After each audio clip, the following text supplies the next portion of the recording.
Good afternoon. Oh, this plant looks a little sad. That's somewhat better.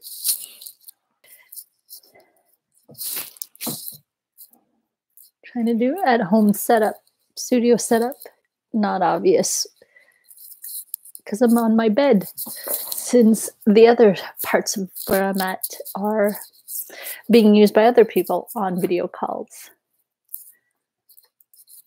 So welcome. Let me know who's here if you are inclined to by just popping in and saying hi in the chat box. Maybe even where you're from, where you're calling in from, how you're doing. And we still have about a minute left.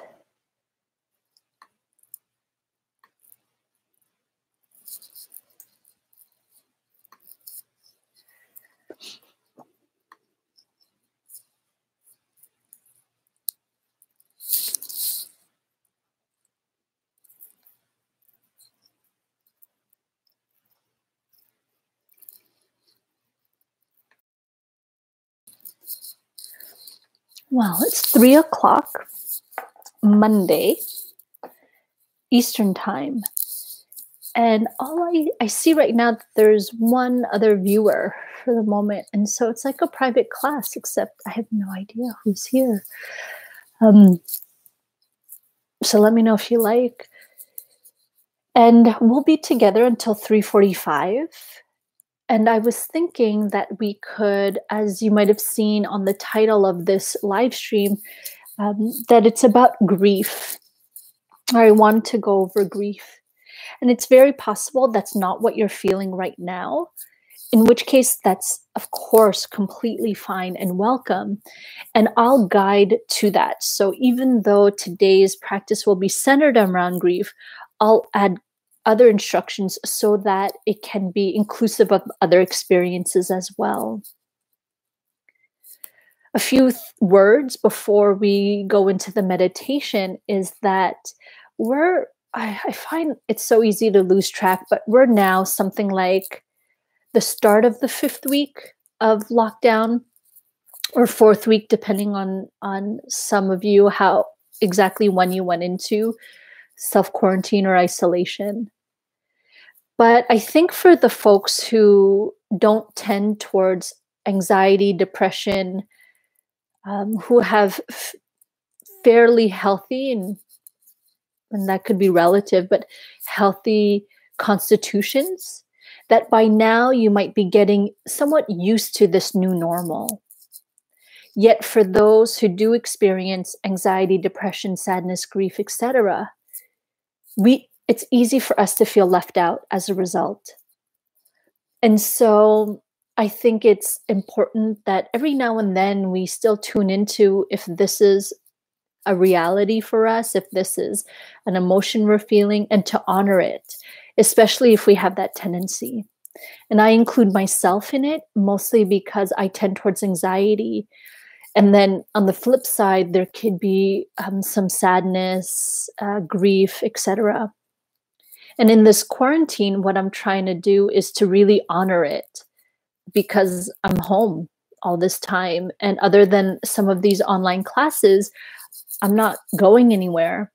And so I'm really trying to honor my system, as opposed to what I would normally do when things were quote unquote normal, which was to override my system by being busy, by drinking a lot of coffee or something like that, because that boosts my energy. And so that's one of my practices that I'm engaging in during the quarantine. And so this practice that I'll lead on grief will be reflective of that. And again, I see that some folks are joining a couple minutes late, and welcome. And so you might have heard that I will be leading a practice on grief. However, I will add some instructions so that in case you're not feeling sadness or grief, you can still get included in how we're exploring. Merci, MC. So MC just wrote, hello, happy to hear you. Thanks for being here. Thanks for your practice. So we'll be practicing, as I mentioned, we'll be together for about 45 minutes total, so about 40 more minutes. We'll do a practice in a few minutes on grief. That'll be about 20, 25 minutes. There'll also be an opportunity to ask any questions, whether it's about this practice or your practice in general. Comments, celebrations, anything of the sort. A few words on grief beyond what I just mentioned is that grief is like any of our emotions, which is a healthy emotion. But the difference is it's unpleasant. And so sometimes when something is unpleasant, we bypass the fact that it's unpleasant and go straight into not wanting it, perhaps even interpreting that if grief or an unpleasant emotion is present, that it's wrong, or we're wrong, or we've done something wrong. But in and of itself, it is not inherently good nor bad. All emotions have a role in our lives, and grief's role is to help us process loss. And for some people, what I'm hearing is that the loss that they're processing as we're all in pandemic self-isolation is the grief of normalcy, of just being able to go out and about and see friends, go shopping, etc.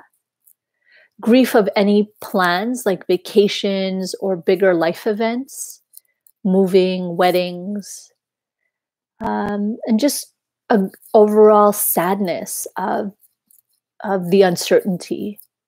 So maybe even grieving this idea that we might know what's to come, when actually we don't ever really know.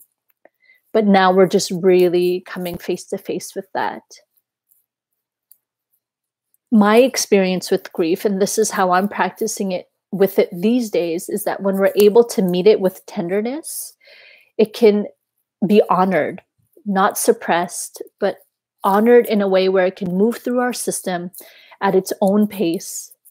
And as a result, later, create space for growth and resilience.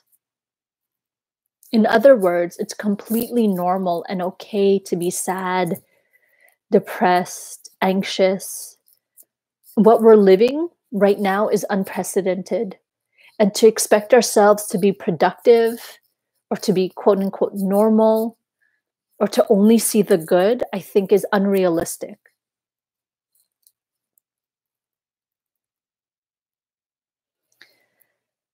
And so my personal practice with meditation has become such that it has helped me widen my perspective so much that I'm able to hold paradoxes. I'm able to more and more hold it all, quote unquote, whatever all might be, and it keeps growing. And so in this case, the paradox is to feel some benefits, to feel, say, rested. Like today, I took a 90-minute nap when I normally wouldn't have on a Monday morning. So to feel some of the good, the benefits of it, being home more. I often travel, so being able to be home and with my partner more often. But it's also okay to feel the sadness and grief. So we're not going to stay in just sadness necessarily, and we're not going to stay just in being grateful for this. It's very normal and part of regular life that there are fluctuations and waves. And so that's one of the paradoxes that we're able to start holding with mindfulness. One of a teacher that we had brought to Montreal at the end of February, Lama Rod Owens, I took an online workshop with him a couple weeks ago. And he said a few things, and even though he wasn't talking about grief per se, I thought it was really pertinent to this topic. And one thing he mentioned, or a few things he mentioned, is that hopelessness and despair are asking us to come into deeper relationship with ourselves. He also said that we must disrupt this thinking of solidity to gain access to spaciousness. Solidity could be certainty. So for some folks, it's like this solidity that things will continue as they are, solidity that our relationships won't change or our job situation won't change, etc. So we must disrupt this thinking of solidity in order to gain access to spaciousness. And in other words, that can be framed as really leaning into the teaching of impermanence, that things will change in order to access that spaciousness. A few more things about grief is we may never get over our loss. At least that's my experience, but we get more used to it or used to the change. And in that, we can learn how to be with it in a way where we can feel cared for, even or easing the suffering, even if just in subtle ways. For example, one of my practices as well during this time is to notice the moments of ease, because I think if I let myself kind of spiral into my mood, so today I'm feeling, let's say, neutral-ish, not necessarily excited or happy, a little, not exactly down, but I do feel like it's been affected by the weather. So where I'm at, it's cloudy and rainy in Montreal. And so I'm trying to notice moments of ease. And so one of the things that brought me ease was settling into my nap. So, and I didn't feel guilty. So that was easeful.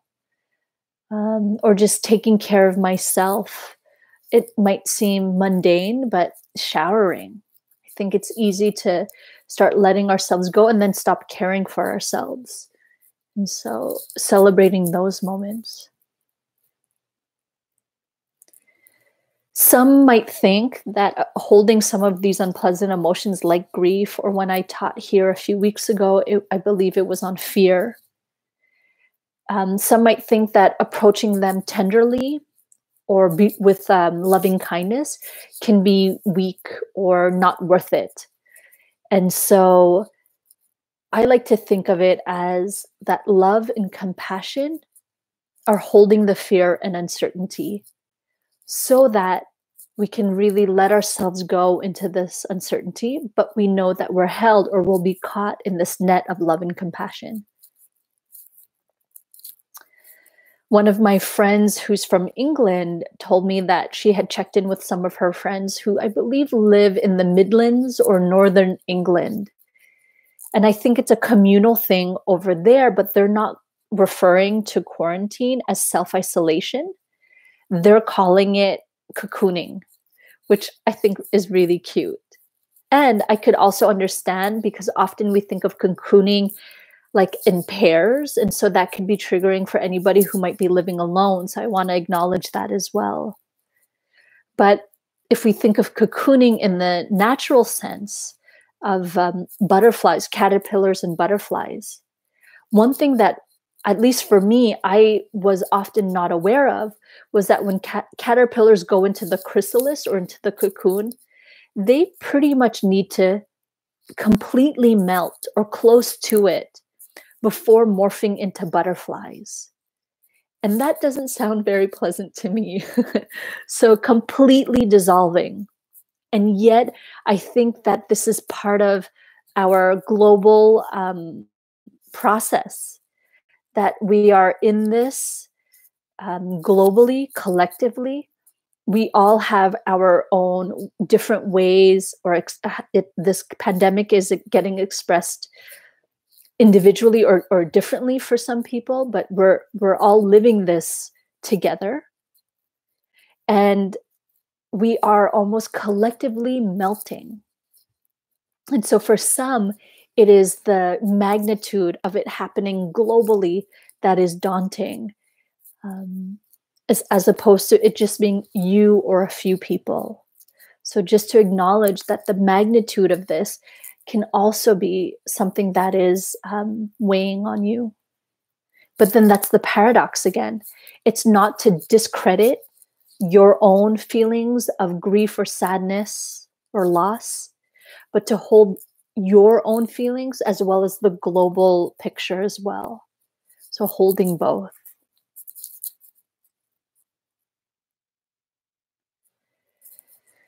We'll do a short practice with it. Short. That might not be true for some of you. One of my friends, Ann Cushman, when her son was about 6 years old, he said something like, 1 minute is really short if you're eating an ice cream, but 1 minute can feel really long if your hair is on fire. So basically, short or time is relative. We'll practice for about, let's say, 20 minutes. I was just looking at the clock. So for about 20 minutes, and then we'll have time for some questions or comments. So I'd be curious to hear how this practice lands for you, or any of my thoughts on grief. As I mentioned at the beginning, but some of you might not have been there, that even if grief or sadness is not present for you, that's okay. I'll still guide the meditation in a way where whatever you're feeling can be included. And then you could perhaps recall this practice in the future if, say, grief does arise later on or at a different time. So you don't need access to the audio. Sorry, you don't need access to the video, just the audio. So set yourself up in any way that is comfortable for you. That could be standing, lying down, seated.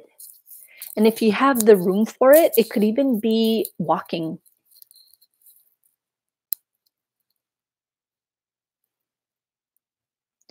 Since we are exploring grief, or at least some of you will be, it's completely encouraged to create an atmosphere of support, practicing amidst the things that bring you care and comfort. So if you are feeling a little sad and you really want to experiment with this practice, feel free to go grab a fuzzy blanket, a cozy sweater, soft pillows, something like that, so that the tenderness that you hope to cultivate within you is also present around you.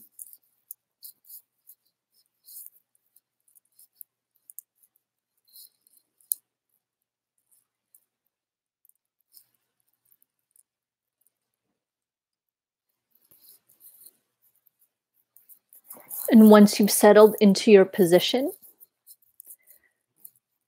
take a few deep breaths. And as you do that, also look around the room. Mentally noting even the things that you're seeing, like computer, plant, water bottle, window, blanket. And so this is called orienting. So just orienting where you are.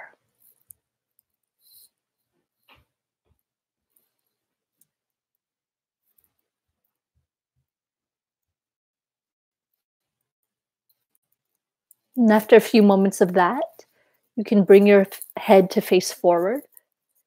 If it's comfortable for you, close your eyes or keep the gaze downwards and soft.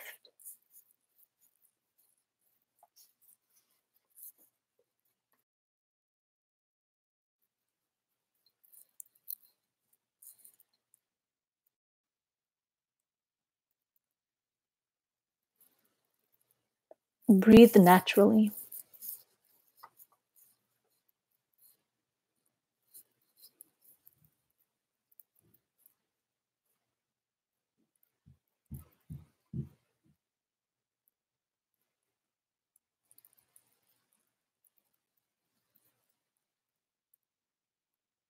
And observe the parts of the body that are being supported by the ground, your chair,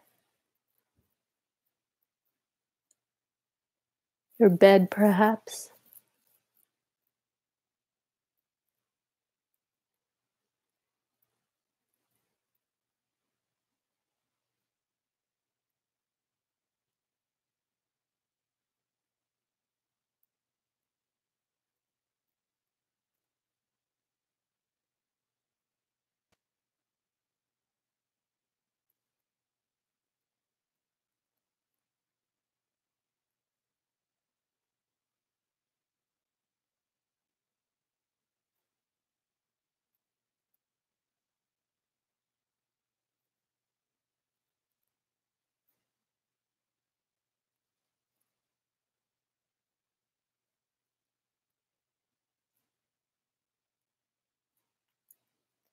If it's not agitating, bring your awareness to the abdominal area. And for a few moments, follow the rise and fall or the in and out of each breath.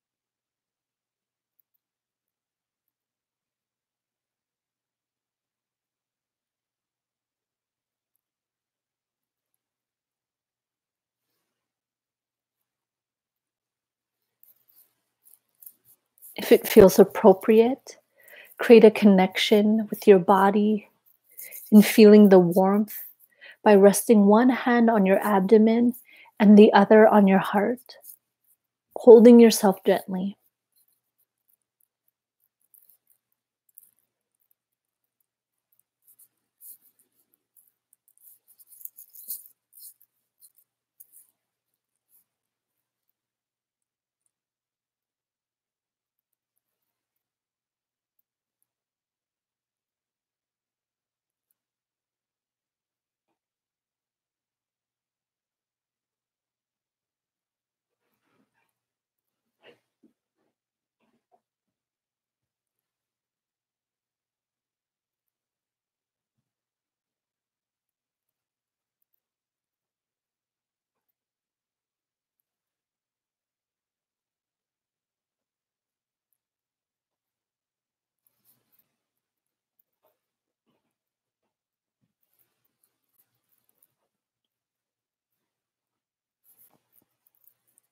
Keeping a part of your attention on your breath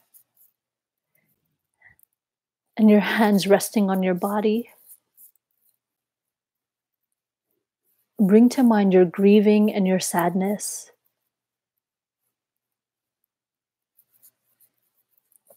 If grief and sadness is not something you're experiencing right now, that's completely fine. Try to recognize what is present, being as broad or specific as possible or as needed, like happiness, inspired, excited, confused, bored, whatever it might be.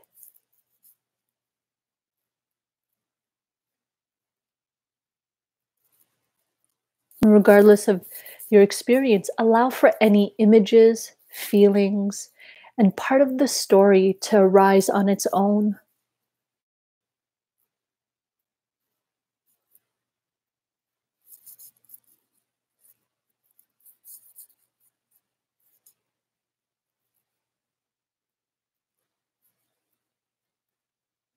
And when they do present themselves, these images, feelings, snippets of story, hold them and the part of yourself that might be grieving or that is confused or sad or even happy.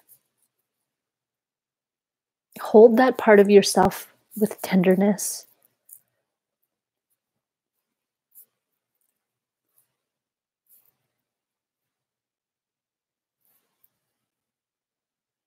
You might even say to yourself, it's okay if tenderness, the feeling of tenderness doesn't arise naturally.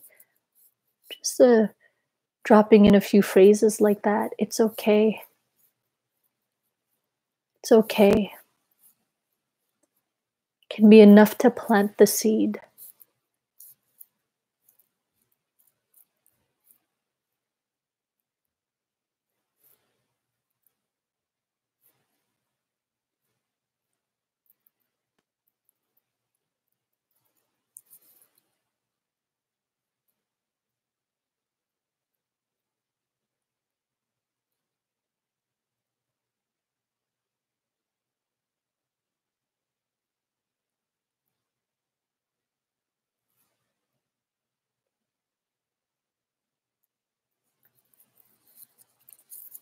If it ever gets too intense, you can pop out of your grief or anxiety and rest in something more neutral, like opening your eyes and looking out the window or to a plant. By doing so, you're resourcing your system to be able to handle the next wave of sadness.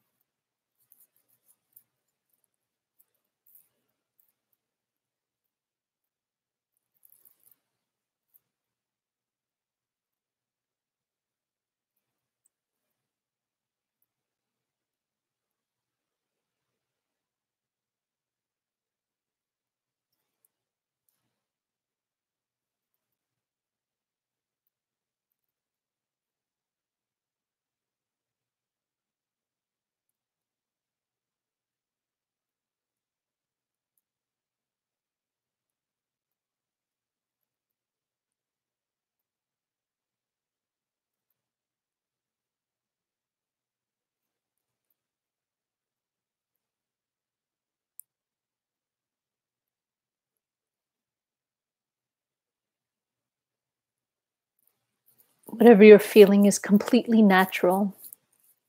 There's no need to make what you're feeling the enemy, whether it is loss moving through your system as grief or happiness or excitedness.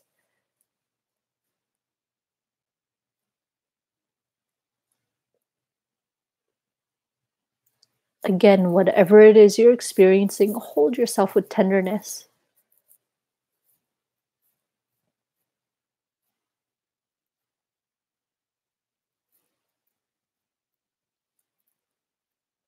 And if nothing too strong in terms of emotions are present, you can turn to your habitual anchor for practice.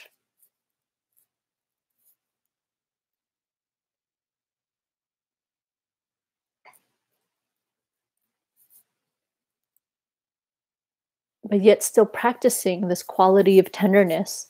So each time that the mind wanders, or you may not be feeling or breathing the way you'd like to be, can you hold that with tenderness? Hold the part of you that wants it to be different with tenderness as well.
There are just a few minutes left. You can continue practicing in this way, holding yourself and whatever you're feeling with tenderness. Or if there's any other way that you'd like to end your practice these last 2-3 minutes, whether it's with loving kindness phrases or shifting your attention to a body part, go ahead and do so. Regardless of what you choose, let tenderness be the foundation for your practice these next.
In the space between grief and transformation,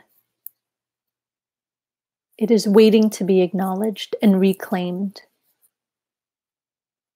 In the process of letting go, you are also becoming.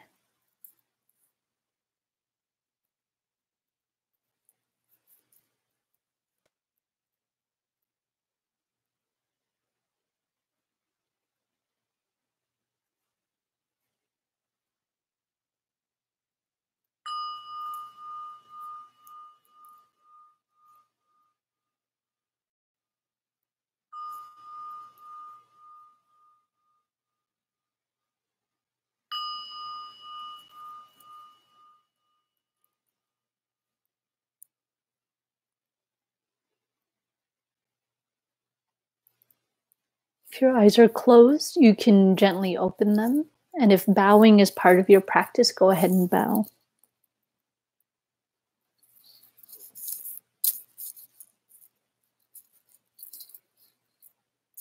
So, welcome back to our virtual space here. We have a little bit over 10 minutes left together. This time is yours. So, if you have any questions or comments about this practice or any other practice, feel free to ask. You could just type that into the chat box to the right of your screen. And one thing that I'm personally curious about is, are you feeling grief or moments of grief during this period? That's one question. Do you feel as if this practice could be helpful? And another thing that came to mind was saying something like hold it tenderly or hold yourself tenderly. Does that make sense to you? I was reflecting on how it wasn't natural for me at the start of my practice, and I had to learn what tenderness was and how to find moments to infuse tenderness into my practice. And so I don't know, is that same for you? So please let me know in the chat box.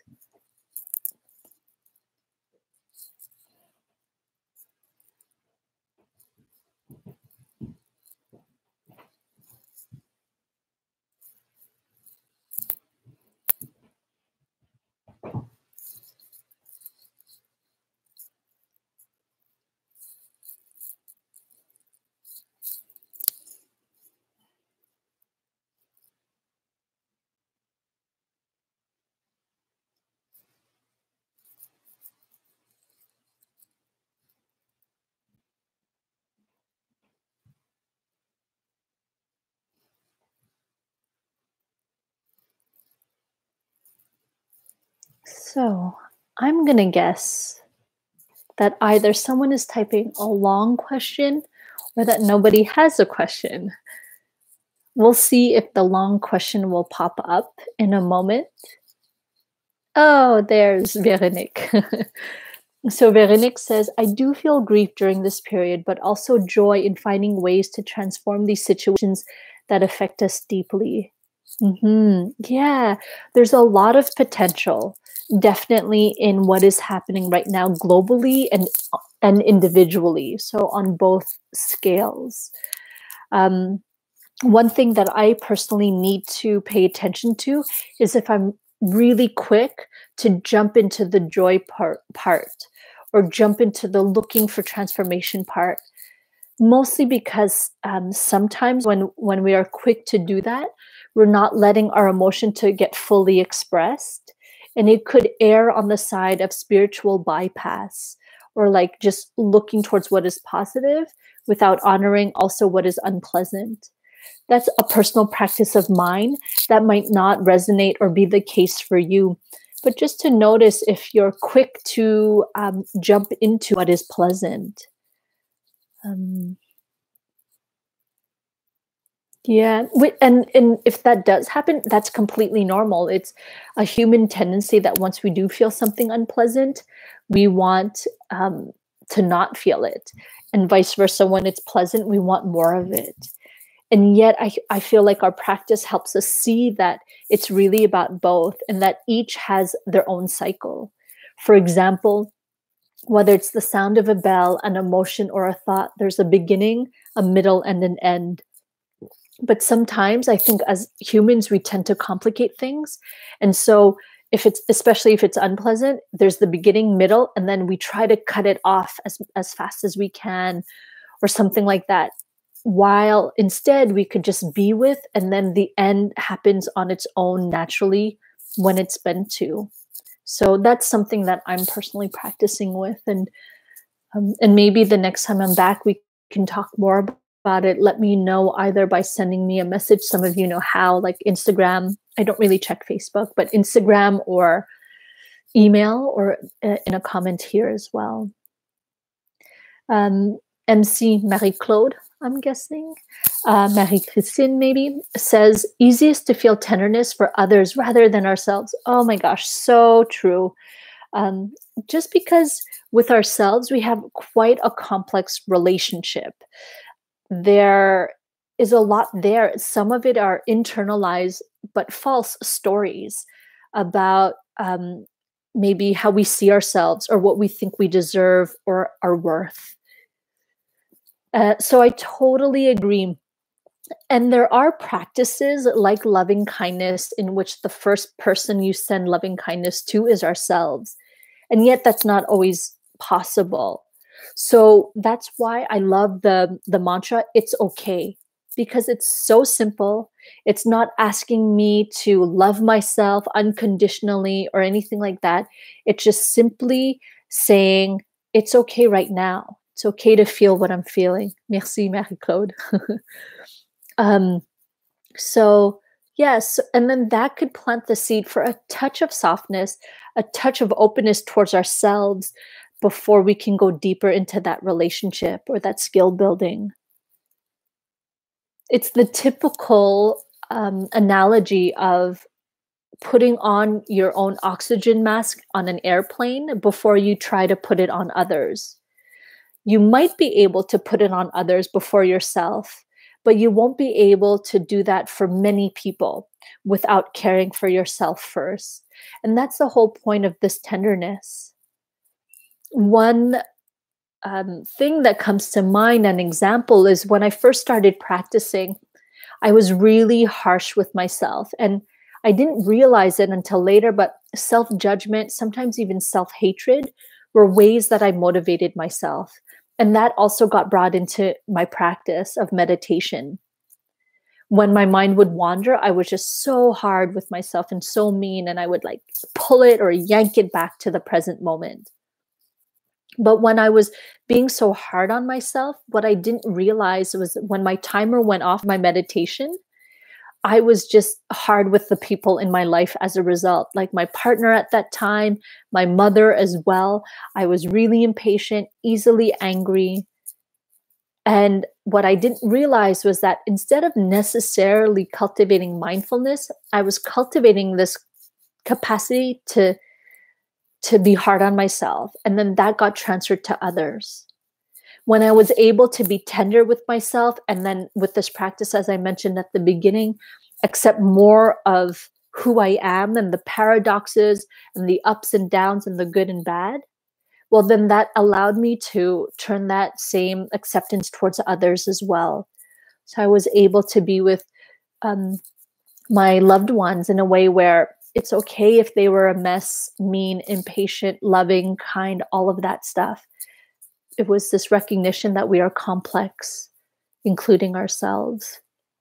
So thank you for that comment, Marie-Claude.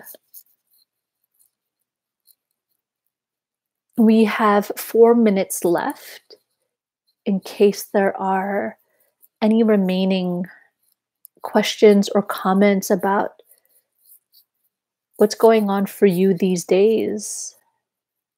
How is that practice? Or anything else?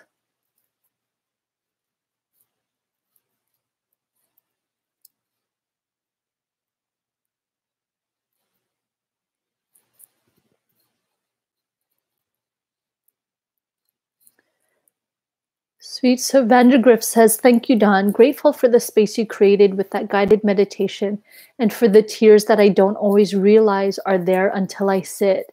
Yeah, thank you for sharing that. And that is also really normal. 2 things come to mind when I read your comment. One is that we don't realize, but busying ourselves is a coping mechanism, Vanessa. Oh, okay. Sweet.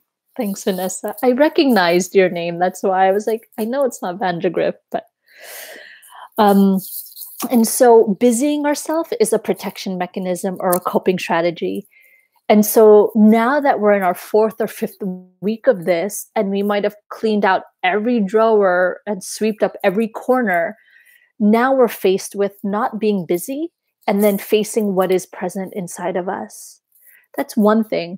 Another thing is it's also natural, or this has been my experience with grief, is that say at the start of all of this, my system was in shock and couldn't hold what was happening. And so only a small amount of grief came up. But then now that I'm quote unquote getting a little bit more used to this, my system is a little bit stronger, more resilient. And so now it could handle more, and there's wisdom in the body. And so it's bringing another wave of grief present or to the surface because we're stronger. So we're able to meet that grief with this newfound strength. So it could be both of those, one of those, and we might not ever know.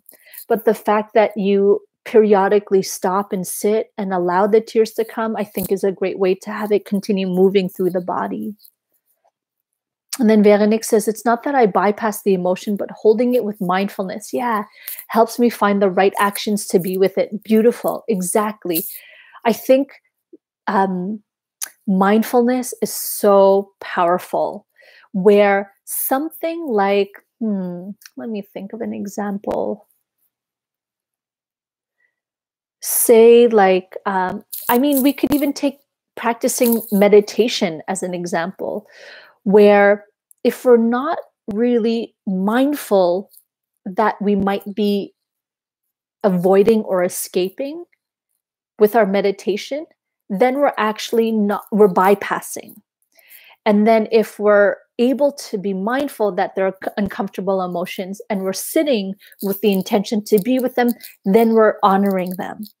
And I use that example because for my first few years of practice, I didn't realize that I would go on retreat all the time. Yes, I loved it. And yes, it was helping me cultivate a foundation of practice. But a large part of it was because I was escaping the difficulties that were going on in my daily life. With that partner that I mentioned who I was sometimes being hard with, whenever there was, say, a challenge in a relationship, I would say, like, hold on, let's come back to this after I go on a retreat. So I wasn't actually facing any of our problems. I was just escaping. And so without mindfulness, or this deep wisdom that can come with mindfulness, we can bypass. And so, and that could be also with other things too, like other self-soothing techniques or self-care techniques. So thank you for that. Yeah, and tenderness, of course, exactly. Tenderness, I feel, is key for me now. So Renaud says, currently I feel I can only feel grief when accompanied with helplessness, like I can't find a way to escape it anymore.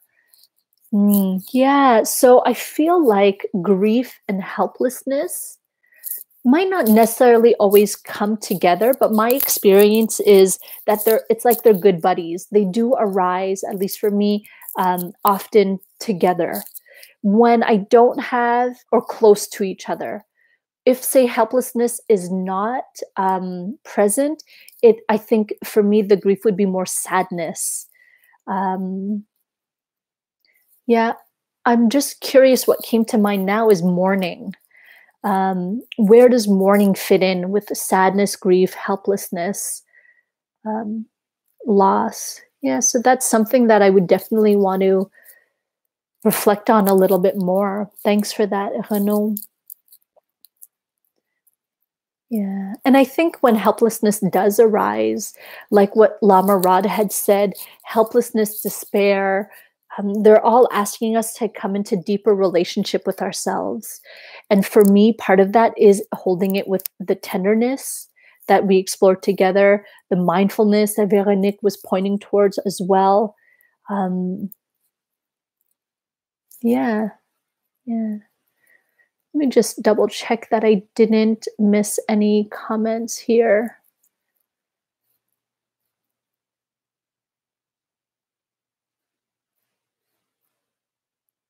Yeah, I just really, oh yeah, I didn't see this part of the right action. Yeah, so Veronique says, holding it with mindfulness helps me to find the right action. Mindfulness, a lot of times, it just helps us get perspective or space on something, as opposed to being caught up in the tornado of it. And so mindfulness helps us see it more clearly, and then we're able to choose more wisely. And sometimes the choosing or the action is inaction. For example, if we are feeling grief and sadness, instead of busying ourselves, it might be like sitting down and committing to the practice, or trying to hold ourselves tenderly, or slowing down, or something like that. So action could be active, but it could also be more receptive as well. Sweet. Okay, great. So I went a few minutes over our time. I just want to make sure I got to everything. And what is challenging with teaching in this way is it's hard for me to interpret some of your comments and what is happening on your end, since I just see myself in this and just your comments on the side. So if I've misunderstood you in any way, if I've caused you any harm, please, I hope you know that wasn't my intention. Yet I also acknowledge the fact, or the way that it may have landed. So if that is the case, please, I ask for your forgiveness. I'll be back here in a week, so Monday, 3 p.m. In the meantime, stay safe, have a great week, meaning enjoy the ups and the downs, regardless of what might arise. I hope you can find moments of ease and tenderness.